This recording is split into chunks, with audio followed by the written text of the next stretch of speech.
Welcome to the Reality Revolution. I'm your host, Brian Scott. I'm overjoyed to read an essential classic, Robert Collier's Be Rich. It's on the same level as How to Make Money by Dr. Joseph Murphy and many of the prosperity books that I've gone over so far. This is one of the classics. It's really got a lot of information and it covers all the territory. You can check out my previous episode where I discuss Robert Collier a little bit more, where he talks about it's not about the getting, it's about the giving. Robert Collier was a great writer and was one of the essential law of attraction writers. And if you want to look at the history of the law of attraction, he really brought it to the forefront. This one is called Be Rich. And if you want to create abundance and prosperity in your life, this book is a treasure trove. Be Rich, The Science of Getting Rich by Robert Collier. Here is a secret of riches and success that has been buried 1,900 years deep. Since time began, mankind has been searching for this secret. It has been found and lost again a score of times. The ancients of all races have had some inkling of it, as is proven by the folk tales and legends that have come down to us, like the story of Aladdin and his wonderful lamp, or Ali Baba and his open sesame to the treasure trove. Every nation has such legends. Every nation has had its wise men, its men of genius and vision who glimpsed the truth that is buried in these old folk tales and who understand at least something of how it works. But it remained for Jesus to rediscover the secret in its entirety and then to show us clearly, step by step, how we might use it to bring us anything of good we might desire. For make no mistake about this, the miracles of Jesus were not something supernatural that could be performed only by him. Else, how could he have picked 70 disciples, ordinary men, uneducated, untaught, fishermen, farmers, tax gatherers, and the like, and sent them out 2 by 2 to perform miracles and wonders second only to his own, so that they returned to him with joy, saying, Lord, even the devils are subject to us through thy name. How could he have assured us, the thing that I do shall ye do also, and great things than these shall ye do? The miracles of Jesus were divinely natural. Instead of being departures from natural law, they were demonstrations of what the law will do for you if you understand how to use it. God does not deal in exceptions. As St. Augustine put it, miracles are not contrary to nature, but only contrary to what we have known about nature. Every force in nature works along definite, logical lines in accord with certain principles. These forces will work for anyone who possesses the key to use, just as Aladdin's fabled genie would respond to the call of anyone who rubbed the magic lamp. They can be neglected and allowed to lie idle. They can be used for good or evil, but the laws themselves do not change. It is merely the methods of using them that change. An airplane or an automobile would have seemed as great a miracle to the people of Jesus' day as the curing of a leper. Sending sound waves through the ether to be picked up by a little box called a radio would have been as wonderful to our fathers as is the sending of our voice over a beam of light to us today. Yet there is nothing supernatural about either of these. The forces of nature have always been there, ready for our use. It is our understanding of them that has changed, our knowledge of how to use them. Man, in ancient times, looked upon the lightning as the wrath of God, just as many deeply religious people look upon poverty and sickness and calamities today in the same way as visitations of God. Yet man has learned to harness the lightning and make it serve him. The laws governing electricity were there all the time, waiting only for the understanding of someone wise enough to show us how to put them to good use, just so the power to be and have What you want is right here, needing only for you to learn how it works. 1900 years ago, there came to this earth a Son of Man who proclaimed that his mission was that ye might have life and have it more abundantly. Not, mind you, that you might learn how to die, thus reach heaven and a life of comfort, but that you might have life here and now. Over and over again, he told us, what things soever ye desire, ye shall have them. And lest you might think that this referred to some future state, he assured us, if two of us shall agree on earth as touching anything they shall ask, it shall be done for them. Furthermore, he gave exact instructions as to how to go about getting the things you desire. When you want more of the good things of life, when happiness or success or riches seem to elude you, there is a definite formula for you to use. Seek ye first the kingdom of heaven, Jesus directed, and all things shall be added unto you. Aha, you say, there it is. You do have to die and go to heaven in order to get the good you want. But Jesus must have anticipated that you might think just that, for he pointed out specifically that the kingdom of heaven is not afar off, in the clouds or in the next world. The kingdom of heaven cometh not with observation, he said, neither shall they say, lo here, lo there, for behold, the kingdom of heaven is within you. What is heaven? That word heaven is perhaps the most misunderstood word in the Bible. In the original Greek text, the word used for it is uranos, which is translated literally means expansion. And what is expansion? It is increasing, spreading out, multiplying, is it not? Seek ye first the kingdom of expansion, and all these things shall be added unto you. Seek a place or a state of being where you can expand, grow, increase, multiply, bring forth fruit. This idea is further strengthened by Jesus' own description of what the kingdom of heaven is like. The kingdom of heaven is like a grain of mustard seed, which a man took and sowed in his field, which indeed is the least of all seeds. But when it is grown, it is the greatest among herbs, and becometh a tree, so that the birds of the air come and lodge in the branches thereof.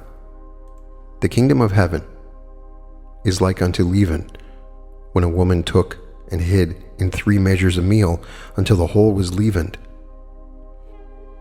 What is the property of a mustard seed? It spreads. A single seed will grow into a tree. A single tree will produce enough seed to plant a great field. And what is the property of leaven or yeast?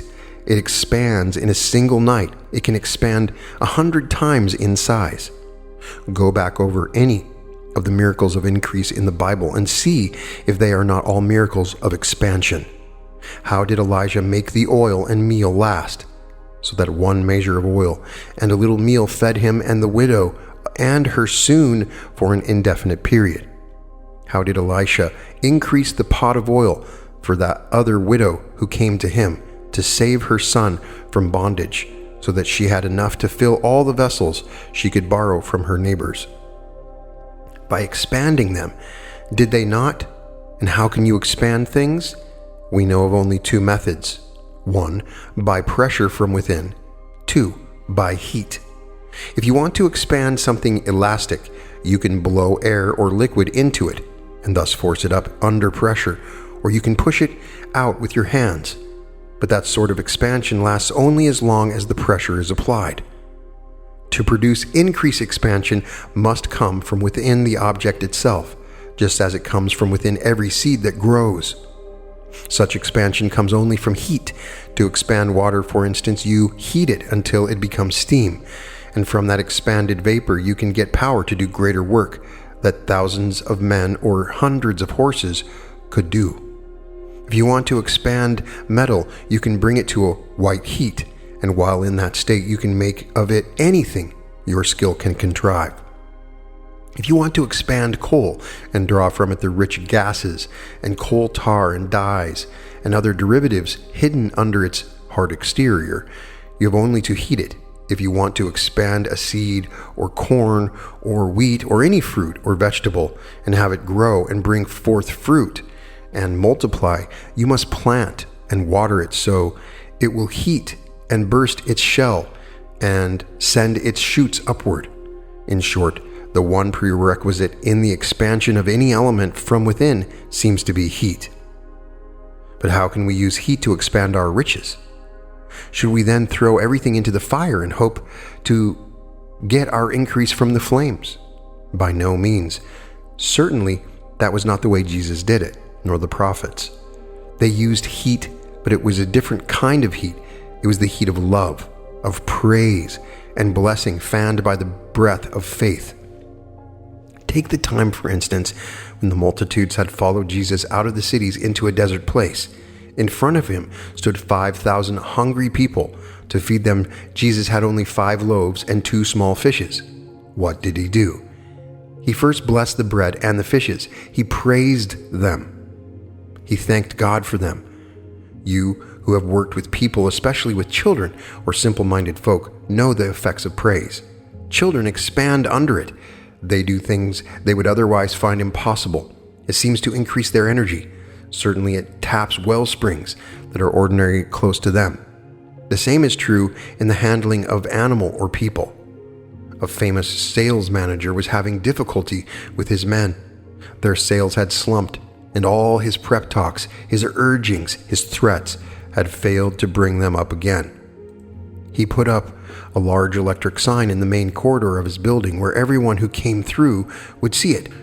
The salesman whose work has been most outstanding this week is. Immediately the sales jumped, and from that week on, he never had to worry about a slump again. How does this apply to inanimate things? The answer is that there are no inanimate things. Science today shows us that everything is full of life. Inside the apparently inert lump of lead or iron are tiny atoms of whirling energy, dashing here and there, bounding and rebounding and circling around like miniature solar systems, with a rapidity to which the speed of an airplane is as nothing. The mass, as a mass, may be quiet, but inside is boundless energy. Where there is ceaseless energy, there is life. Where movement is orderly and seemingly in accord with a well-laid plan, there is bound to be intelligence. And where there is intelligence, there must be responsiveness. It is this responsiveness on the part of everything in life that makes it possible for you to prove the truth of scriptural promise that man should have dominion over the earth and over everything upon or under the earth. How can you exercise that domination? Not by force, not even by prayer, but by praise. As Charles Fillmore puts it, there is an inherent law of mind that we increase whatever we praise. The whole of creation responds to praise and is glad. Animal trainers pet and reward their charges with delicacies for acts of obedience. Children glow with joy and gladness when they are praised. Even vegetation grows better for those who love it. We can praise our own ability, and the very brain cells will expand and increase in capacity and intelligence when we speak words of encouragement and appreciation to them. God gave you dominion over the earth. Everything is your servant. But remember, it is said in the scriptures that God brought every beast and fowl to Adam to see what he would call of them. You are like Adam in this, that you can give everything and everybody you come in contact with the name you like. You can call them good or bad, and whatever you call them, that is what they will be to you, good servants or evil ones. You can praise or curse them, and as you do, so they will be to you. The law of increase. There is one unfailing law of increase. Whatever is praised and blessed multiplies. Count your blessings and they increase. If you are in need of supply, start in now to praise every small piece of money that come to you. Blessing it is a symbol of God's abundance and love. You will be surprised how soon that small piece will increase to many pieces. Take God into your business. Bless your store, your cash register, everyone that works for you, each customer that comes in. If you are working for someone else and want a better job or more pay, start by blessing and being thankful for what you have. Bless the work you are doing. Be thankful for every opportunity it gives you to acquire greater skill or ability or to serve others. Bless the money you earn, no matter how little it may be. Be so thankful to God for it that you can give a small thank offering from it to someone in greater need than yourself. Suppose the boss does seem unappreciative and hard. Bless him just the same. Be thankful for the opportunity to serve faithfully, no matter how small the immediate reward may seem to be. Give your best. Give it cheerfully, gladly, thankfully. And you will be amazed how quickly the increase will come to you, not necessarily from your immediate boss, but from the big boss overall. I remember reading a letter from a woman in the drought belt in which she said that they, unlike most of their neighbors, had an abundant supply of water and excellent crops. When my husband plows a field, she writes, I ask God to bless each furrow, each seed that goes into the seeder is blessed, and the realization held that it will produce abundantly according to his righteous law. Our neighbors marveled at the abundance of hay that we cut this year. The hay was sold before the third cutting was up. Each day, in silence, I put the ranch lovingly in the hands of the Father. I ask God to bless everybody that comes in contact with the ranch. Few realize the power of praise and blessing. Praise may be called the great liberator. You remember the story of Paul and Silas. They lay in jail bound with chains, but they did not despair. They rejoiced and sang hymns of praise, and lo, the very walls were shaken down, and they were set free. What are the servants of the Lord? Asked one of the saints of old, but his minstrels. Praise always magnifies. When we praise God, and then look about us and praise his invisible presence in all that we see, we find that the good is so magnified that much becomes evident that we ordinarily fail to see. Running through all of Jesus Christ's acts as well as his teachings, we find the glowing elements of praise. When he looked at 5 loaves and 2 small fishes and realized that he had a multitude to feed, his first thought was a thought of praise, and looking up to heaven, he blessed. Go back over the Old Testament and see how often you are adjured to praise the Lord and be thankful that then shall the earth yield be increased. Probably no life chronicled in the scriptures was more beset with trials and danger than that of King David. And what was his remedy? What brought him through all the tribulations to power and riches? Just read the Psalm of David and you will see. Jehovah reigneth. Let the earth rejoice. Let the multitudes of Ides be glad. Bless Jehovah, O my soul, and all that is within me, bless his holy name. Who forgiveth all thine iniquities, who healeth all thy diseases. If anyone could tell you the shortest, surest way to all happiness and all perfection, wrote William Law, he must tell you to make it a rule to yourself to thank and praise God for everything that happens to you. For it is certain that whatever seeming calamity happens to you, if you thank and praise God for it, you turn it into a blessing. Could you therefore work miracles? You could not do more for yourself than by this thankful spirit, for it turns all that it touches into happiness. How then can you increase your supply? How can you get more of riches and happiness and every good thing of life? In the same way as the wise men and the prophets of old, in the same way that Jesus fed the multitudes, in the same way that he filled the disciples' nets to overflowing with fish after they had labored all night and caught nothing. By expanding what you have. And the way to expand is through love, through praise and thanksgiving. Throughout the Bible we are told, in everything by prayer and supplication with thanksgiving, let your requests be made known unto God. Again and again, the root of inspiration and attainment is stressed. Rejoice. Be glad. Praise. Give thanks. Prove me now herewith, said the Lord of hosts, if I will not open you the windows of heaven and pour you out a blessing, there shall not be room enough to receive it. One of the startling facts of modern science is that this universe is not a finished product. Creation is going on all around us. new worlds being formed, cosmic energy taking shape in a million different molds. But a far more startling fact to most of us is that we are creators, and that we can form today the world we personally shall be living tomorrow. People blame their environment, their education, their opportunities, their luck for their condition. They are wrong. There is one person to blame, and only one: themselves. They are today the result of their thoughts of yesterday, and the many yesterdays that preceded it. They are forming today the mold for what they will be in the years to come. For there is no such thing as failure. Whether you are poor or sickly or rich and strong, you have succeeded in one thing. You have compressed the cosmic energy about you into the mold that you held before the mind's eye of your inner self. You have named the forces that worked with you, good or bad, and as you named them, so have they been to you as servant, good or evil. But there is a happy ending. You don't need to leave things as they are. If you don't like the present results, you can rename those servants. You can bless and praise the good, no matter how tiny it may seem, and by your praise and blessing, you can expand it 1,000-fold. Perhaps this may be easier to believe if you remember that it is the way all of nature works.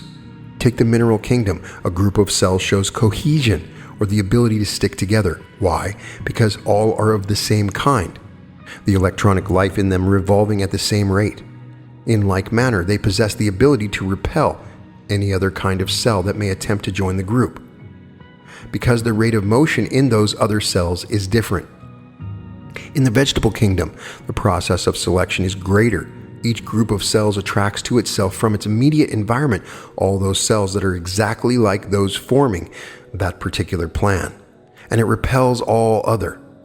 Thus, tomatoes and potatoes and beans and a dozen other vegetables can all grow side by side, yet remain entirely separate and distinct in their organisms. No part of the potato will be attracted by or absorbed into the tomato, or vice versa. Each uses its selective properties to remain true to type. Like attracts like. It all goes back to the electrons and protons of which each individual cell, whether mineral, animal, or vegetable, is made. Everything in nature starts with this. A single electron is touched in just the right way to start it revolving on its axis. Its awakening affects other particles of a like nature, drawing them to it, setting them in motion likewise. Each electron is a small universe in itself, with revolving particles turning about a common center with the same motion and at the same relative distances that the Earth and planets revolve around the Sun. It is the rate of movement the variation occurs. Those groups that have higher rate of movement produce the higher forms of life. The moment that the rate of movement changes, form and color are changed. And in the case of complicated organisms like the human body, the change in the rate of movement of any part of the body may readily affect the harmony of the whole. For with differences in rotation, the faster units have a tendency to break away from and throw off the slower. Something of this kind is going on in the body all the time. Older cells slow down, break away, and are thrown out. That is how a dog follows the scent of its master, by the trail of old, discarded cells that he is continually throwing off. It is only when we fail to throw off the inharmonious cells that disease gets a foothold and we sicken or die. Remember this. Starting with the individual cell, we attract to us only those elements that are identical in quality and character with ourselves, and that are revolving at the same rate of speed. Our selective ability is such that we are able to pick such material as will preserve our quality and identity. This is true of our bodies, of our circumstances, of our environment. Like attracts like. If we are not satisfied with ourselves as we are, if we want a healthier body, more attractive friends, greater riches, and success, we must start at the core within ourselves. And that core lies in our thoughts. Thought can speed up or slow down the rate of motion of the whole body. Thought can retard certain organs and thus cause inharmony throughout the whole body.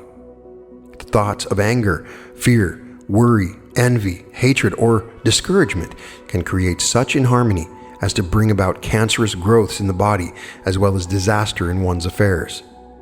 You can cut out such growth with a surgeon's knife, and thus help the body organism to throw off the inharmonious elements. But an easier way, a better way, is to bring the body back into harmony, bring the entire organism into tune, in tune with the infinite. The first essential to putting yourself in harmony with the infinite good about you is to relax, to take off the brakes for what is worry or fear or discouragement, but a brake on your thinking and the proper functioning of your organs, a slowing down of your entire rate of activity. It is said that the devil once held a sale of all the tools of his trade. Everything was displayed. His keen-edged daggers of jealousy, his sledgehammer of anger, his bow of greed, his arrows of lust and covetousness, his weapons of vanity and fear and envy and pride, and under each was its price. But in the place of honor, framed and set apart from all the rest, was a small wedge, dented and marked with use. The name of this wedge was discouragement, and the price set upon it was higher than all the other tools combined. Ask the reason for this amazing difference. The devil explained, "It is because this is the one tool I can use when all others fail. Let me get that little wedge into a man's consciousness, and it opens the way for everything else. That wedge was opened more doors to me than all my other weapons combined. Few things will slow down your rate of activity as much as discouragement. Few offer greater resistance to the good thing that is trying to manifest through you. You remember Ohm's law in electricity, C equals E divided by R. C is the amount of electrical energy to be delivered at the point of use. E is the amount available from the powerhouse. R represents the resistance offered by all the things through which the current must flow. If there was no resistance, the full amount of current generated by E would be delivered. But there is always some resistance. Even the best conductor offers a little, and you can't deliver current without a conductor. So the amount actually delivered depends upon the power available divided by the resistance. All the energy of the universe is around you. You can have anything of good you desire, but it must first go through you, and you won't let it. You put up more resistance to good than all the non-conductors that ever interfered with an electrical circuit. You can't believe that good is so easily available. You feel that it can come to you only after hard struggle and disappointments and pain. You insist upon putting these non-conductors in its path. You add worries and fears and hates and envies, so that by the time the good reaches you, its current is so weak that there is little left. Like attracts like. Hate brings hate, and all the ills that follow in its wake. Envy and fear and worry attract discord and disease. If you want health, happiness in your life, if you're seeking riches and success, attune your thoughts to these. Bless the circumstances that surround you. Bless and praise those who come in contact with you. Bless even the difficulties you meet, for by blessing them, you can change them from discordant conditions to favorable ones. You can speed up their rate of activity to where there will bring you good instead of evil.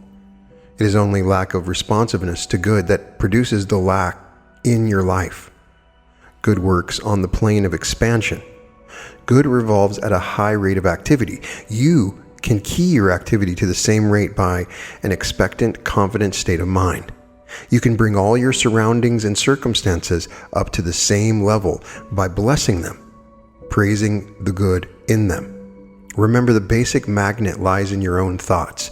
Upon the quality and activity of that magnet depend the good or evil that will be drawn to you. You are the master of your fate.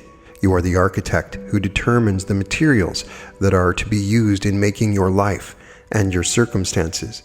You have the power of selectivity. How then shall we order our lives? To the end that we may have the good things we seek, riches and happiness, health and success. Seek ye first the kingdom of expansion, and all things else shall be added unto you. The nucleus. Remember, everything in this universe must start with the nucleus. A single electron is touched in the right way to start revolving on its axis. The magnetism engendered by it draws to it other particles of a like nature, setting them in motion likewise. With that, as a nucleus, it can grow and multiply indefinitely as long as its rate of motion continues. It is only when something slows it down that it disintegrates and dies. How can you start such a nucleus? With an idea, backed by earnest desire and faith. Suppose you want to build a business of your own. For instance, I'll tell you how one man of my acquaintance did it. When Bruce Houghton decided to start an automotive business in Jacksonville, Florida, he had only $23 to his name.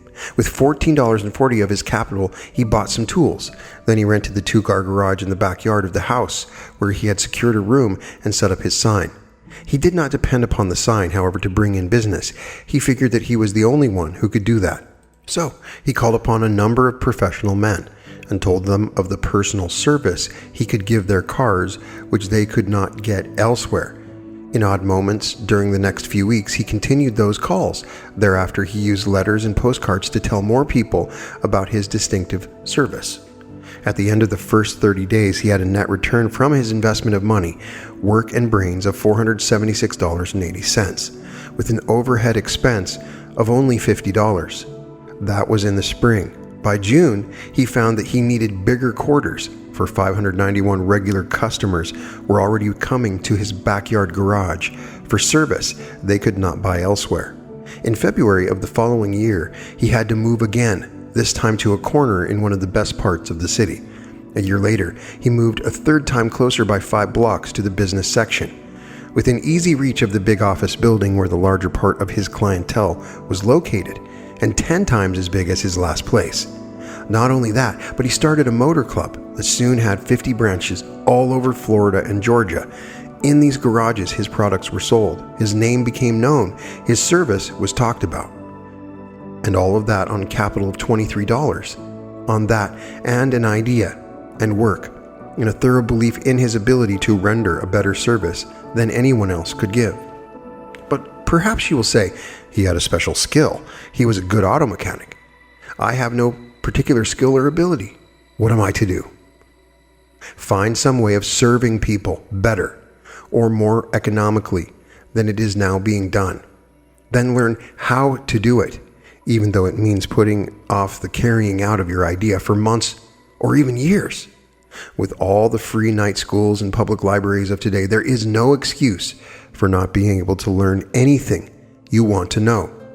Here is the way a friend of mine got out of the $25 a week class and into a highly profitable business. He had an idea that women's clothes cost entirely too much, that if he could bring down the price a third, he could get the trade of many girls working in offices and stores, girls who must look well dressed but have not too much money to spend on clothes. So what did he do? He took a low-paid job as an assistant to a resident buyer. Really not much more than a messenger boy, but it took him into all the manufacturers' workshops. It made him acquainted with everyone who made the kind of dresses he was interested in. It gave him an insight into wholesale prices and methods of buying. When he was ready, he raised a little money through family and friends and opened a small upstairs office. Then he made daily rounds of the manufacturers, picking up a discounted model here, a job lot there, a few specials somewhere else, all at prices far below the usual wholesale figures. As soon as he felt that he had enough to start with, he sent letters to lists of women working in nearby offices and shops, telling them of the unusual bargains he was able to offer and the reason for them. The result? Before the year was out, he had a profitable, growing business. First, the nucleus, the idea, then something to start it into action, to make it revolve and draw itself everything it needs for growth. What is it you want? A home, a job, a business, money, or health? You can get all or any of them if you have the initiative to start something, the faith to carry on in the face of all obstacles. For don't forget this, no matter how good your start, your nucleus will not carry on by itself. It needs faith to keep it moving. It needs the urge of belief to speed it up and give it the magnetic power to draw itself the elements it needs for growth and strength when obstacles get in its way and threaten to slow it down or stop it. Why is it that few businesses outlast their founder? Because only he had the necessary faith and determination to keep the nucleus whirling. Faith is the motive power without which no business can run, without which any nucleus will speedily slow down and lose all its magnetic force. You want a home, let us say, but you lack the money to buy the kind you would like. Forget money for the moment. That is not the most important part. Instead, picture on paper the exact type of home you are longing for. Cut from magazines, illustrations showing you just what you want in a home.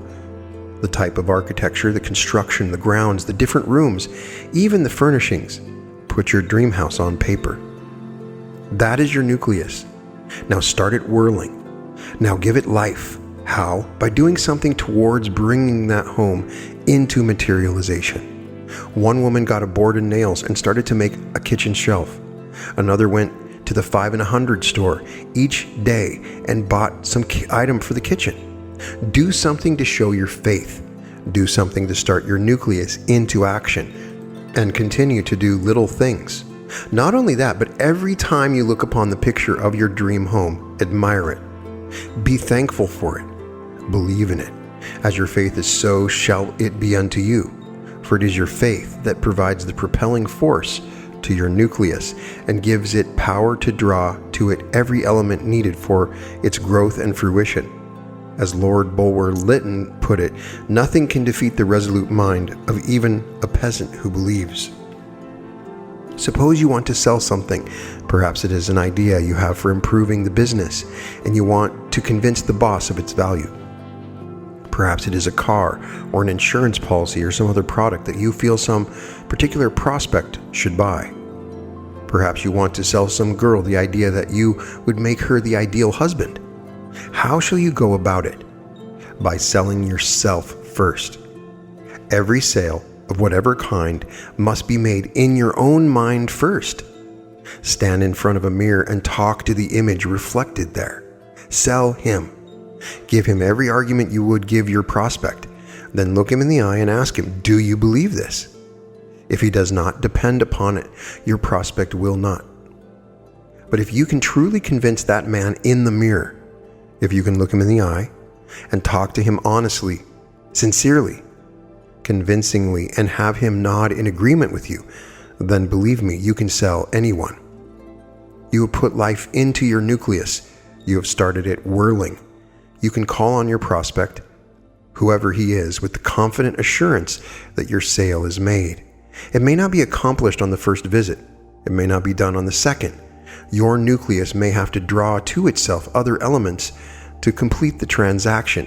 But if you can hold the faith, if you can keep the man in the mirror sold, your success is assured. Napoleon Hill wrote, "There's only one unfailing law of success in business. It is belief." But how about health? What if you are ailing, weak, run down, and sickly? More than 2,000 years ago, the prophet Joel answered that question. Let the weak say, I am strong. Shakespeare told us much the same when he said, assume a virtue if you have it not. What is sickness? A slowing down of the vital processes, is it not? Every cell in your body is just a whirling bit of energy. Any that slow down are thrown off, excreted. But when the whole system slows down, you don't throw off the waste matter. You don't get rid of the poisons. The result, aches and pains and a general feeling of lassitude and illness. What better remedy could there be than speeding up your rate of motion, re-energizing all your cells and helping them to throw off all the elements that tend to slow you down? You can do it. You know that martial music will reanimate soldiers ready to drop with fatigue. You know that fragrant perfumes brighten you, that a sunshiny morning gives you more lift and pep. Why is it that inmates of insane asylums are more easily controlled if given plenty of sunshine? Why are children better behaved? Why do you feel better, think better, act better when you have the benefit of the sun's rays? Why is there so much truth in the old Italian proverb, where the sun goes, the doctor goes not? Because sunshine not only speeds up the rate of motion of your cells, but as one authority puts it, sunlight is actually a food to the human body, stimulates growth, promotes the healthy functioning of blood and nerves. Cheerful affirmations convincingly given have the same stimulating effect. 30 years ago, Emile Coué electrified the world with his cures of all manner of disease.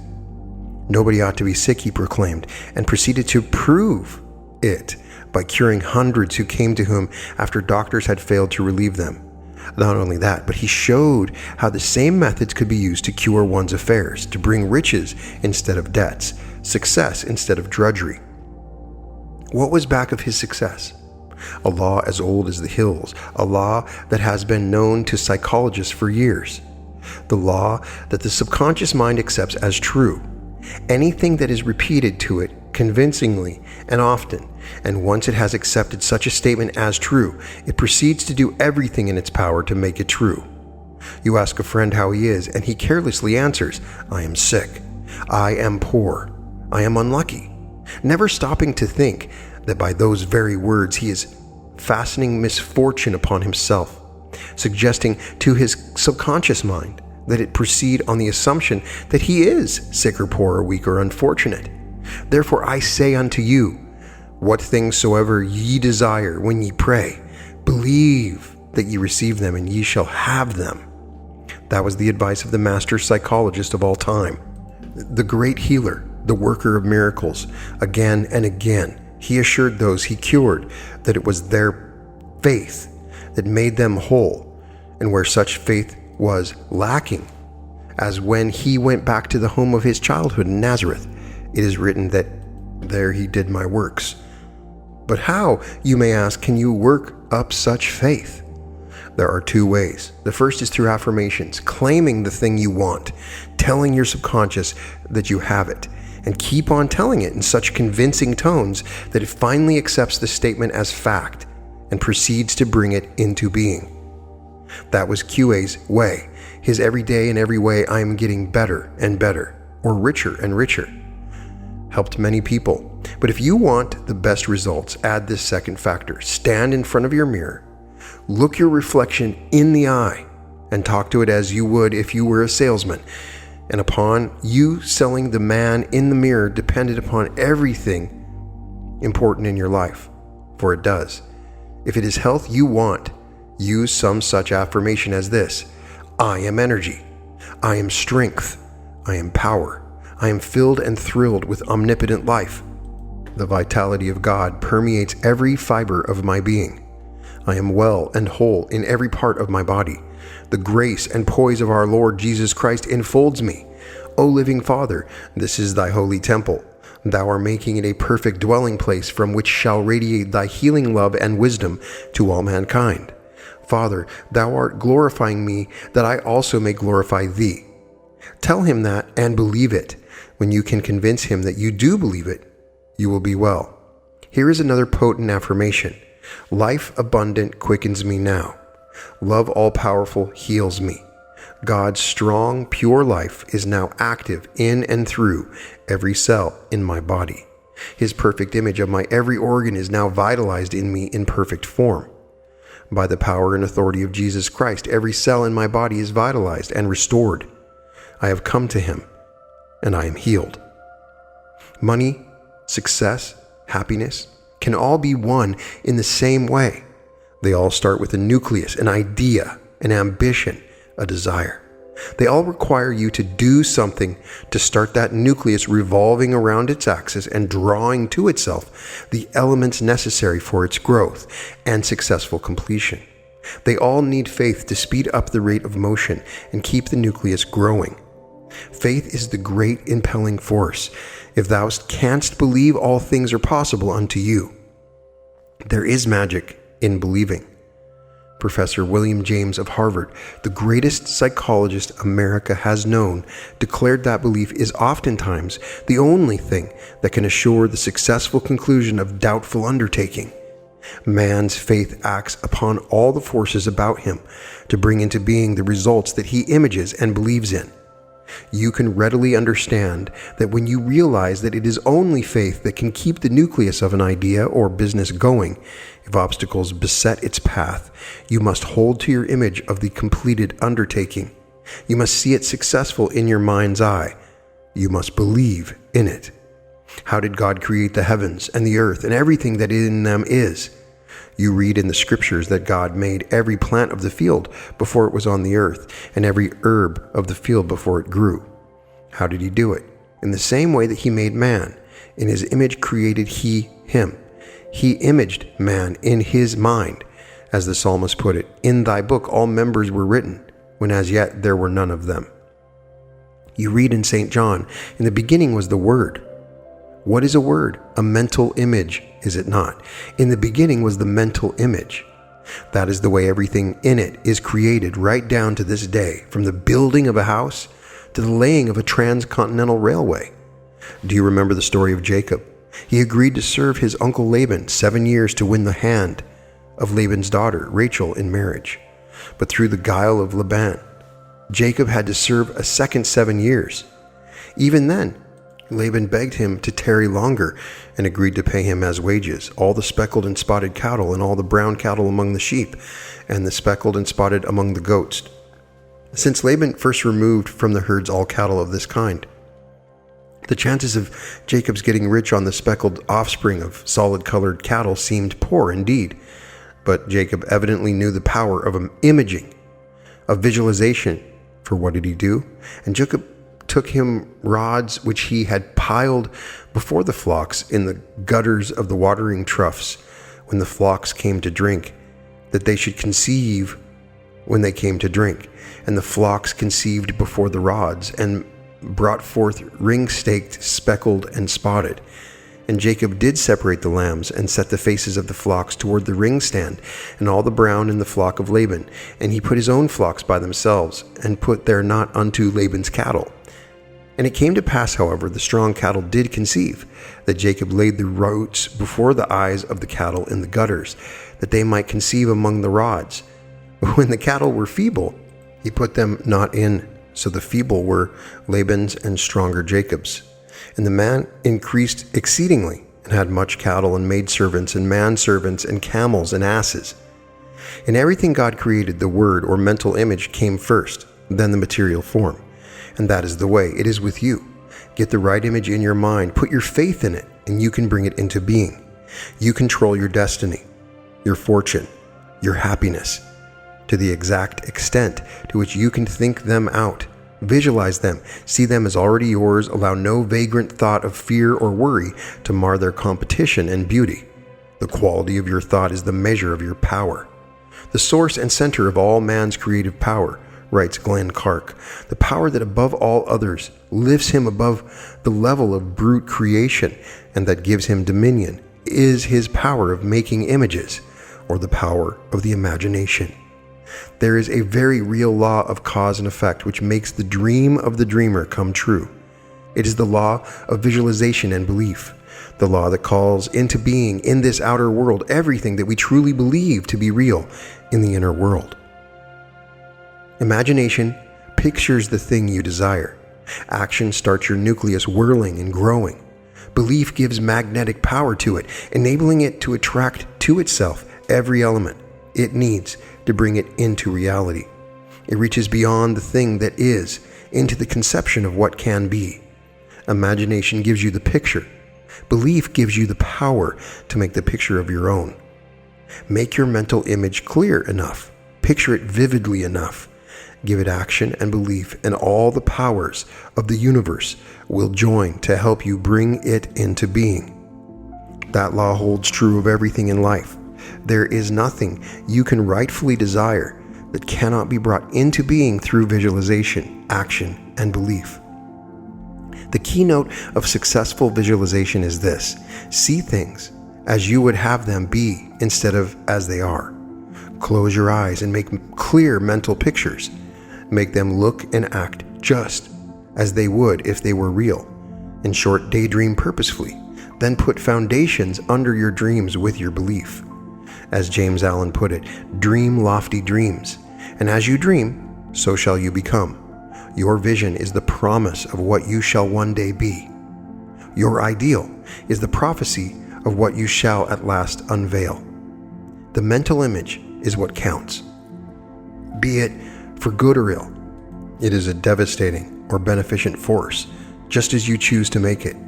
To paraphrase Thackeray, the world is a looking glass and gives back to every man the reflection of his own thought. Every condition, every experience of life is the result of our own mental attitude. We can do only what we think we can do. We can be only what we think we can be. We can have only what we think we can have. What we do, what we are, what we have all depend upon what we think. We can never express anything that we do not first have in mind. The secret of all power, all success, all riches is in first thinking powerful thoughts, successful thoughts, thoughts of wealth and supply. We must build them in our minds first. Could we rightly comprehend the mind of man? Wrote Paracelsus, nothing would be impossible to us upon the earth. And Buddha told his followers, all that we are is the result of what we have thought. And thought is subject wholly to the control of mind. Its direction rests with us. So learn to control your thought.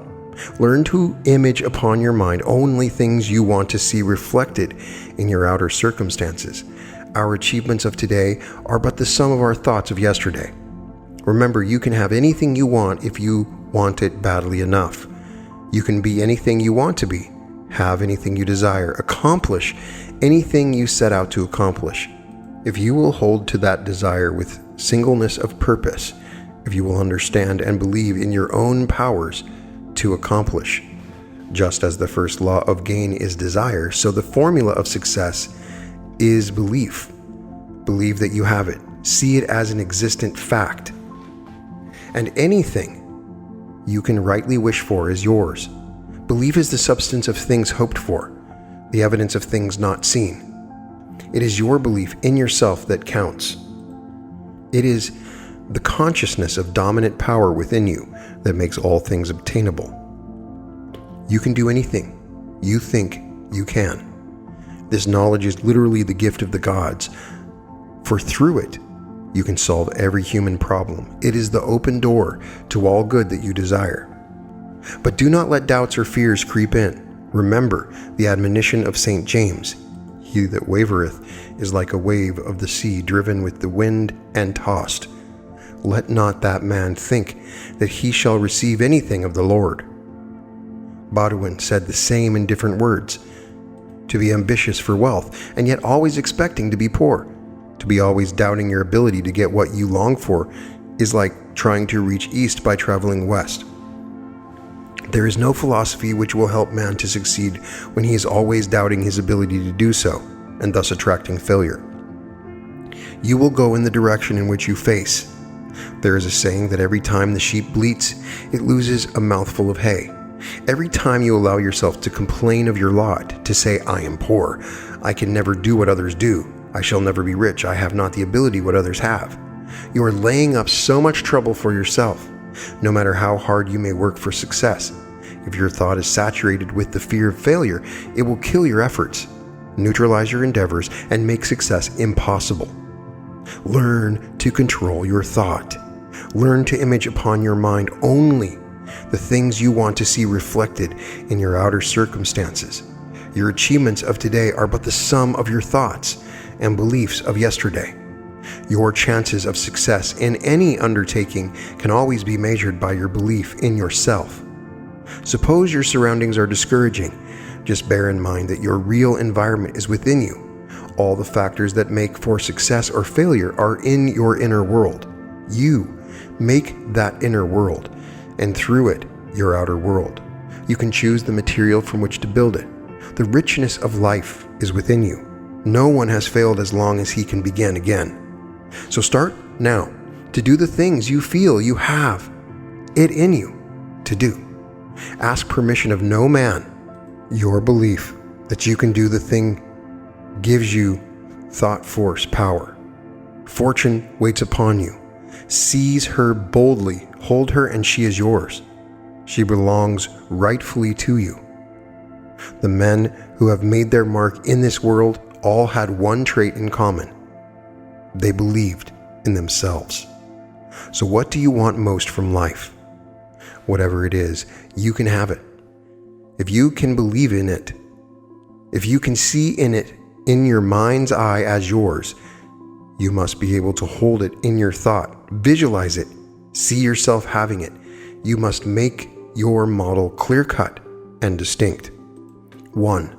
Remember, the first thing necessary is a sincere desire, concentrating your thought on one thing with singleness of purpose. 2. The second is visualization, seeing yourself doing it, imaging the object in the same way that God first imaged everything He created. 3.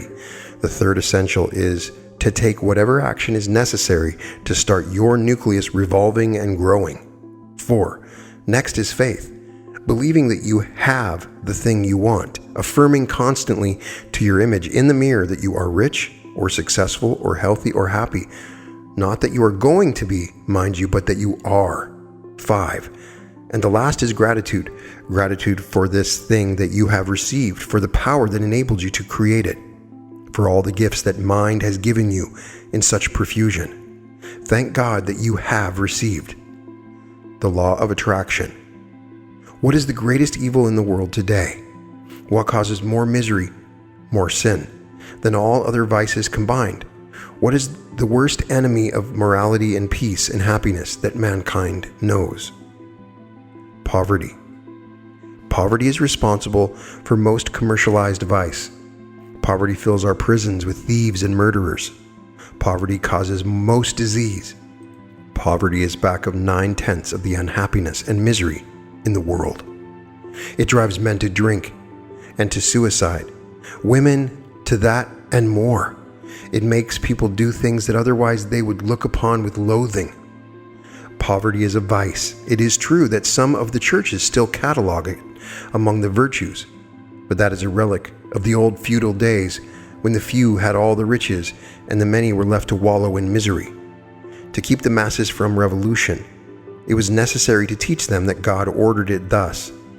There was not enough of the good things of life to go around, and that the many must suffer here, that the few might enjoy, but it would all be made right in the next world.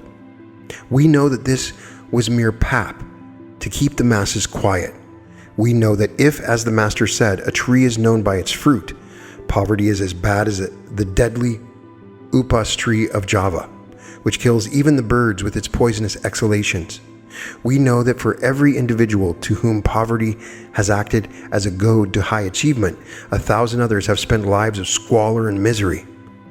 We know that the old idea that there was not enough to go around was just as foolish as the God would pick a particular class of nobility and give them everything good while letting the common people starve. There are more riches in this old earth than mankind can ever exhaust. There is more power in the atom alone than man can ever use. There are unlimited resources of food and riches and comfort as yet undreamed of by man. Why then do so many live in squalor, even in this richest country in the world? Why do millions die of famine in India and China? For the same reason that a party of explorers driven by a west wind from the Amazon River far out to sea and drifting in a river of fresh water, they almost perished of thirst. In much the same way, millions of human beings living in a world of plenty perish of want. God is not partial to a fortunate few. He does not give to them and let the rest starve. He gives freely to all. But there are certain laws governing these riches of His.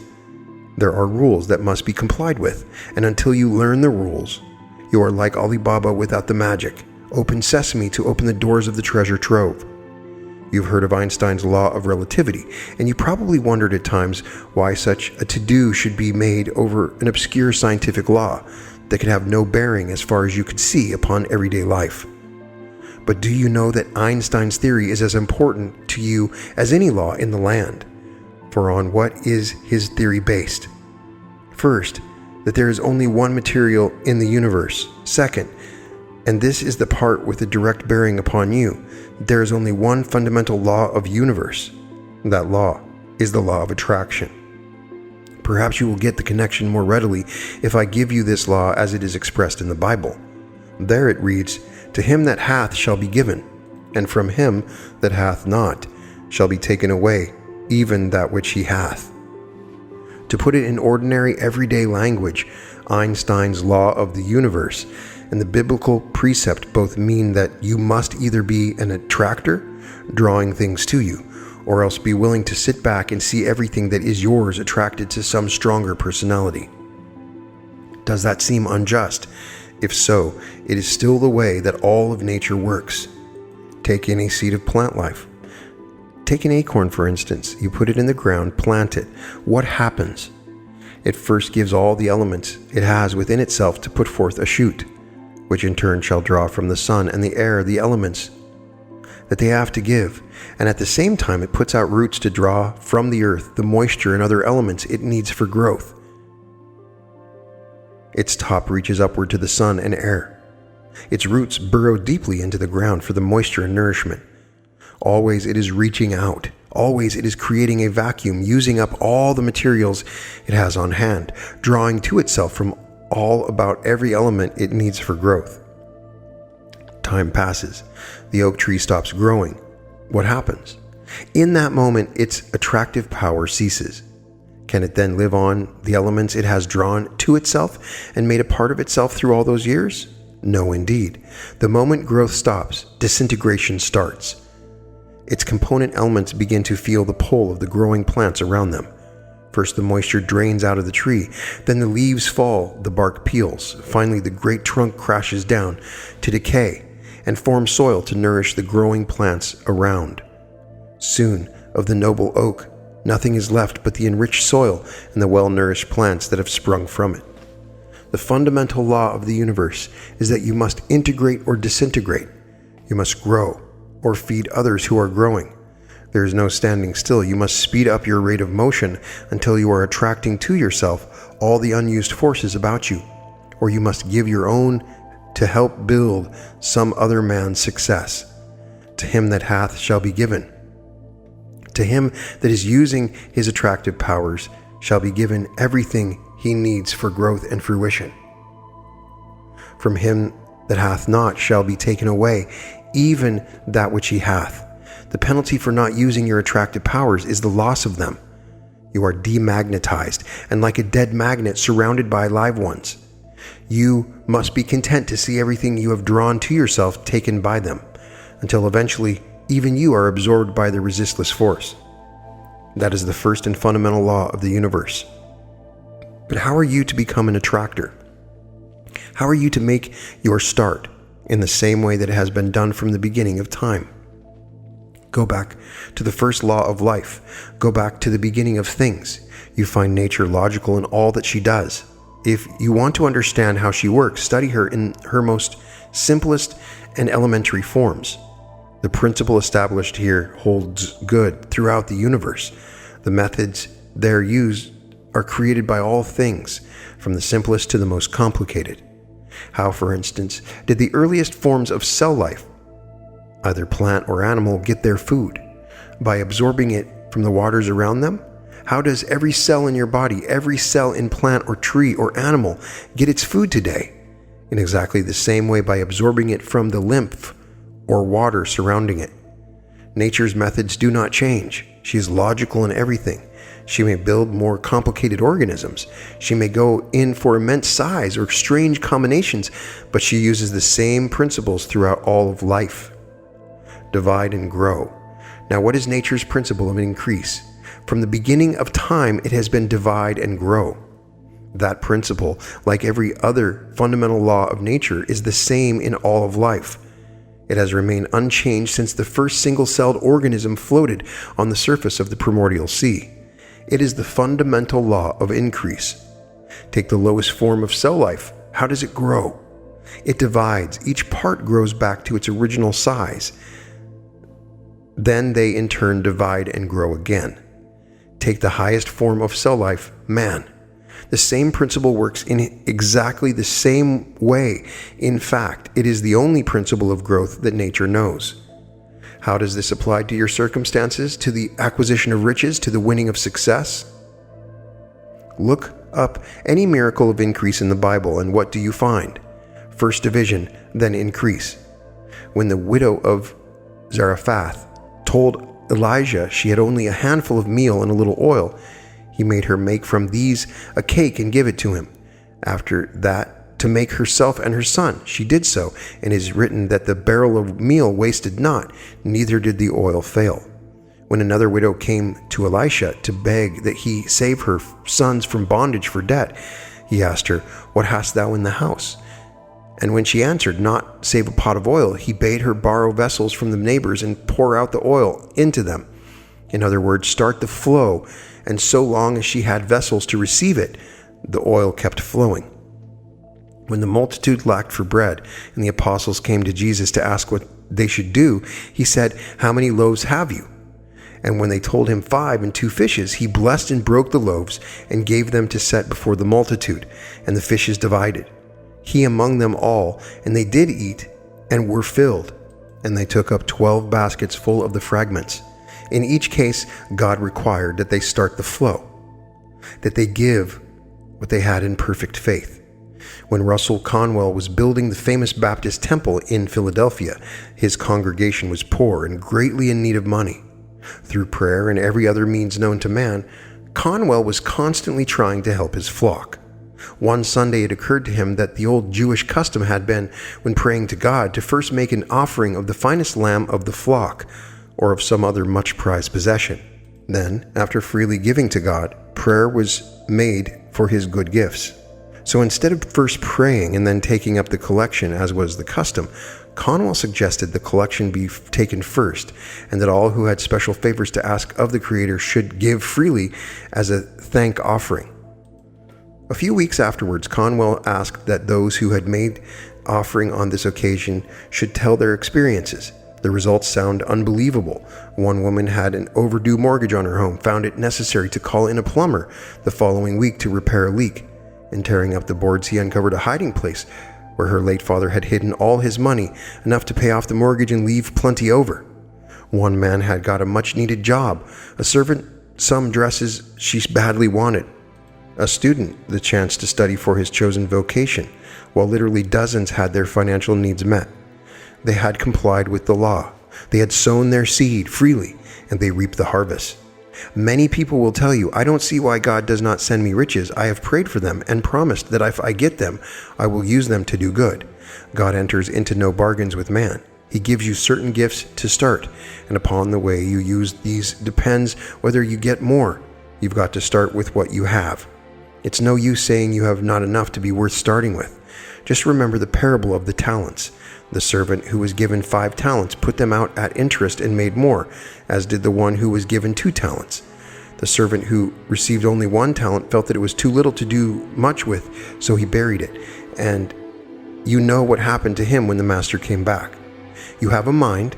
You get ideas in abundance, ideas that might better the lot of those around you, ideas for service, ideas for making people happy, for improving conditions, for anything of good. Put them to work. Use them. Act upon them. In your mind, there are no more than daydreams, castles in the air. Put foundations under them by doing something to start them into action. Remember, everything in this universe starts with the nucleus. It can be an idea, an ambition, or your heart's desire. But a nucleus of itself has no power. It cannot attract to itself even a single element. You have to set it into motion. You have to give it life. Divide and grow. Give it something of yours to get it started, whether it be money or time or action or all of them. Start it whirling. Give it attractive power. How can you do it? First, by starting something. If you want a particular job, for instance, a particular work or opportunity, start the wheels in motion. That should bring it to you. If it requires special knowledge, study until you have that knowledge. If it requires influence, cultivate those who have that influence. Whatever it requires, do those things, and while doing them, stand before your mirror each morning and night and convince your image there that you have what it takes to get it. Speed up the rate of motion of your nucleus by faith in yourself. See yourself in your mind's eye doing the things that will be required of you when you land the job. If it is possible to do so, act out the things that will be expected of you before your mirror. Never pass a mirror without looking at your image in the eye and telling him that you are a success. You are accomplishing whatever it is that you have in mind. Remember always, first comes the mental image, then the fulfillment. Get that mental image clearly in your mind. Do something to start it into being. Believe in it, and the materialization will soon follow. But until you get it clearly in your own mind, you have a poor chance of putting it into the mind of anyone else. For anything that you want in life, writes Emmett Fox, a healthy body, a satisfactory vacation, friends of opportunity, and above all the understanding of God, you must furnish a mental equivalent. Granted the mental equivalent, the thing must come to you. And what is the mental equivalent? What but the image you hold in your mind's eye of the things you want? Thousands of books have been written on how to be successful, how to win your heart's desire, but here is the meat of it all. Every nucleus has power to draw to itself anything it needs for growth and fruition, if started into action and speeded up by constant faith. That knowledge should enable anyone to succeed. That knowledge is worth any price you may pay for it. It can enable you to overcome any handicap, to surmount any obstacle. It is literally the gift of the gods. So start something, no matter on how small a scale. To begin, you know it is to be half done. Making a beginning starts your nucleus whirling, and that in turn affects everything about you of a like nature, drawing it to you, setting it in motion likewise. A strong desire backed by a firmly held purpose is like a powerful magnet, drawing to it everything it needs for growth and fruition. But remember that the power of this magnet is dependent entirely upon your belief in it. Perhaps you will recall the experiment made many years ago by Professor Henry of Princeton. He took an ordinary magnet of large size and with it lifted a few pounds of iron. Then he wrapped the magnet with wire charged from the current of a small battery. Instead of only a few pounds, the magnet lifted 300 pounds of iron. Your belief in yourself is like the current from the battery. It magnetizes you tenfold, even 100-fold. It enables you to draw to you anything you need for success. Working up this necessary belief may be difficult, but it is absolutely essential, for without it, you cannot succeed. Affirmation can be a great help, as suggested in the foregoing pages, and further study along these lines will help too. 25 years ago, we wrote a set of little books called The Secret of the Ages, which explained in far greater detail the power that is in you and how to use it. Through the reading of these books, one man developed such a belief in himself and his mission in life that he started a new religion that now numbers more than 100,000 members. Through them, Louis E. Sherbert of Reno learned to use the power that was in him to such a good purpose that he wrote us a short time ago. When I began reading The Secret of the Ages, I was a peddler, earning perhaps $15 a week.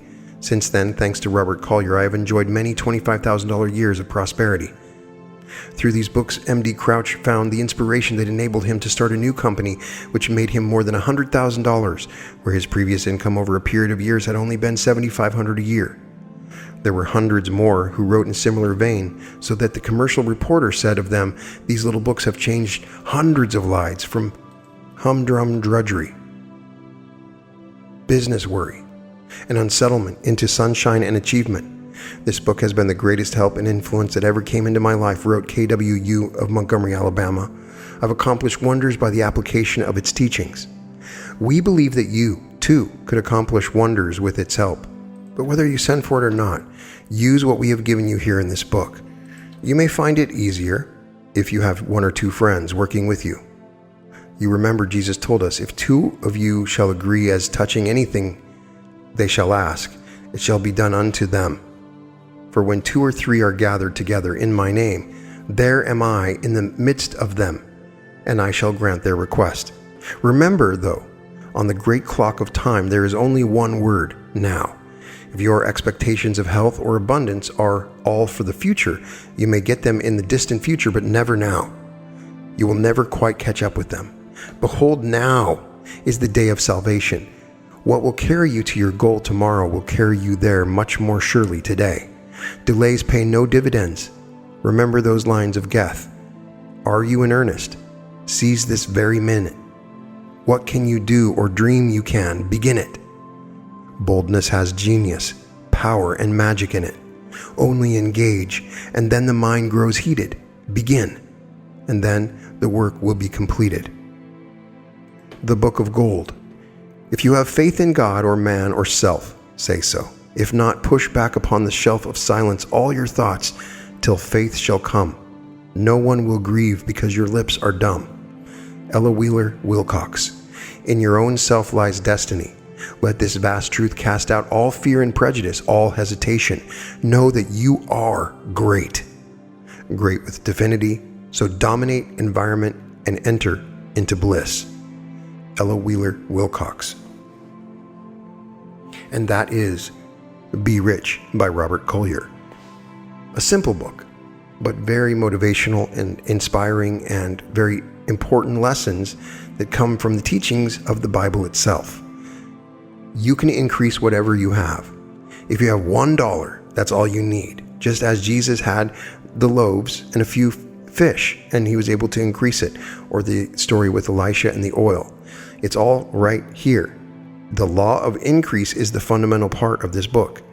And the analogy and metaphor that's given in this book is a good one to constantly remember. So you create the reality and you start to spin it. You start to spin it by taking an action towards that. And then in the spinning, your belief becomes the magnet. It starts to draw the things into your spinning orbit. But the first part is the thought. That's the word. That's what it begins with. And once you begin with that thought and magnetize it, you can have anything that you want. Poverty is a sickness. It is the all-time sickness. And it has caused more problems than anything else. Crime, murder, theft. You don't need to be poor. It is a state of mind that's described in here. You can use affirmations. There's some really good affirmations. I'll read his again. I am energy. I am strength. I am power. I am filled with and thrilled with omnipotent life. The vitality of God permeates every fiber of my being. I am well and whole in every part of my body. The grace and poise of our Lord Jesus Christ enfolds me. O living Father, this is thy holy temple. Thou art making it a perfect dwelling place from which shall radiate thy healing love and wisdom to all mankind. Father, thou art glorifying me that I also may glorify thee. What a beautiful and wonderful affirmation. So this gives a very good explanation of how the law of attraction works and how you can use it to become prosperous, and understanding that you remember that the first thing necessary is a sincere desire. And then by using visualization, seeing yourself doing imagining objects in the same way that God first imagined everything that he created. And then third, you take the action. That is a fundamental part of this, is that you take the action towards what it is you want. And then you have faith in it. And then you have gratitude for what it is you want. Those steps are the fundamental parts of this. It sounds generic. It doesn't matter. Remind yourself of this. If you find that life is complicated, it is probably because you made it complicated. It is easy. It is simple. Find what you desire, visualize it, take an action, believe in it, and have gratitude. It's that simple. And if you follow those teachings, anything is possible for you. Hopefully, this will help you to become rich because you are already rich. I see you as rich, and you are increasing every second, every day, in every way. I'm sending thoughts of love to you and hoping that you enjoyed this wonderful book, Be Rich by Robert Collier, and keep an eye out for new stuff in the future. I love you so much. All episodes of The Reality Revolution can be found at therealityrevolution.com. And welcome to The Reality Revolution.